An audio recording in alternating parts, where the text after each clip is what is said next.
Thank you, Mr. Speaker. And to my colleague from Banff Airdrie, his speech was premised on so many things that he may believe to be true, but they're not true.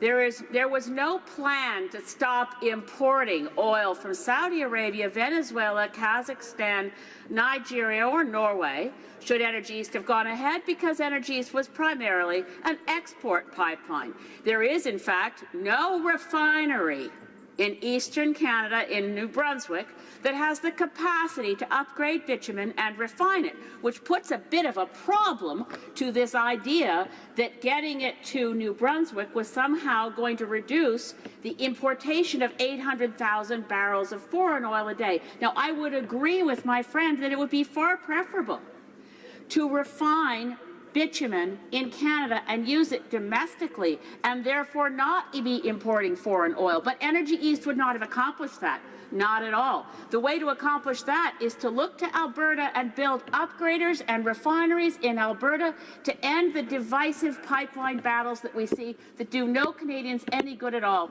pitting Albertans against British Columbians or against people from Quebec.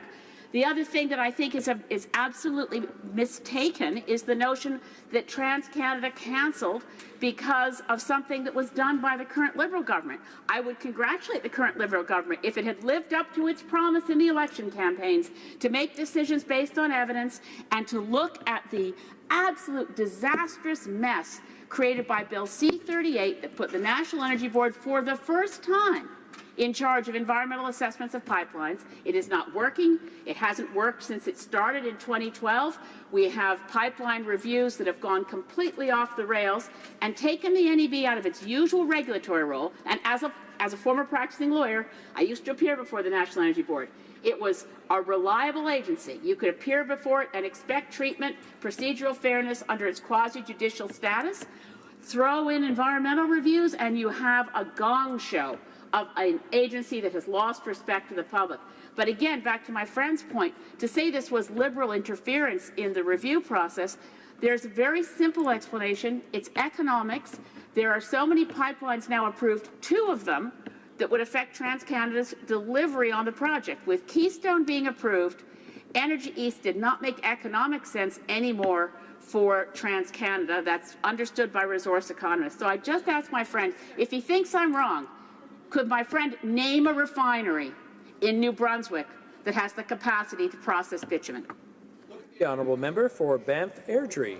Well, I appreciate the member's lecture. That was quite, well, I would like to say informative, but I really can't say that.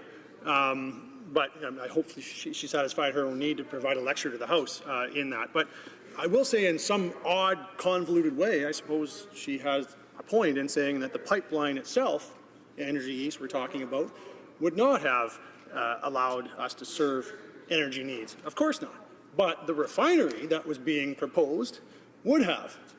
And unfortunately, you know, that's the kind of thing we see dead as a result of this decision. And yes, it was a business decision, but it was a decision based on these endless changes to the regulatory process that were designed, and I don't exaggerate to say this, I know I don't, that they were designed by this government to try to prevent our oil and gas from getting to market. That's what they were designed to do. So I thank the member for the opportunity to highlight that once again. I thank the member for the opportunity to highlight just how wrong she is.